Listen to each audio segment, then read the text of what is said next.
Hello guys, we have here 2011 GMC Yukon.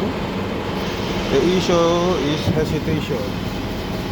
The check engine was blinking, as you can see, and they have a traction there. The trouble code is P002 injector 4, injector 6 and injector 8. We have a misfire, so we will clear this one first, and then we will check it again. We will check it again after clearing using hotel,